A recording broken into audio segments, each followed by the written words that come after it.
Bàបងប្អូនថ្ងៃនេះចេញដូរឡានរៀងទំនើបតិចហើយដូរឡាន Rolls Royce Ghost ឆ្នាំ2015បងប្រុសគាត់ជ្រើសរើសយក Amron DIN 100 Ampere ដោយសារអគុយចាស់គាត់នេះគាត់មិនមែនខូចទេបងប្អូនគាត់ទុកចោលយូរពេកទុកចោលដល់ទៅ2 3ខែដូច្នេះអគុយនេះរឹកខ្សោយភ្លើង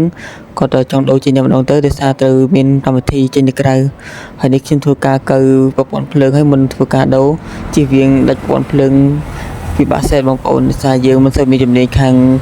ឡានទំនើបដែរចេះត្រឹមដូរអគុយទេអត់មានចេះខាងប្រព័ន្ធភ្លើងទេហើយនេះគឺជា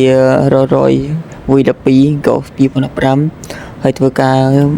ដេកជូនគាត់ហើយគឺថាឆេះធម្មតាទេបងប្អូនឡាននេះអត់មានបញ្ហាអីទេដាក់មួយឆេះធម្មតាដោយសារមរតនេះភ្លើងខ្លាំងបងប្អូនហើយផ្នែកខាងក្នុងឡានលីសេរីមែនទេបងប្អូនឡាននេះជិះទៅផាសុកភាពតែម្ដងអត់មានដូចឡានយើងធម្មតាទូទៅទេចឹងបានគេចូលចិត្តជាឡានទៅដោយសារប្រព័ន្ធភ្លើងឬមួយប្រព័ន្ធសុខភាពនោះល្អបងប្អូនបងប្អូនចង់បានអគុយយកទៅដាក់ឡានរបស់បងប្អូនមានជាងឆៃមើលដល់ទីកន្លែងធានាសុវត្ថិភាពល្អជូនឲ្យមានបញ្ហា error code error system ទេដោយសារខាងខ្ញុំមានជាជំនាញច្បាស់លាស់បងប្អូនដែលតាក់ទងធ្វើការដោះដូរជូន24ម៉ោងជូនបងប្អូនបាននៅទីក្រុងភ្នំពេញឬមួយជីក្រុងក៏បានដែរ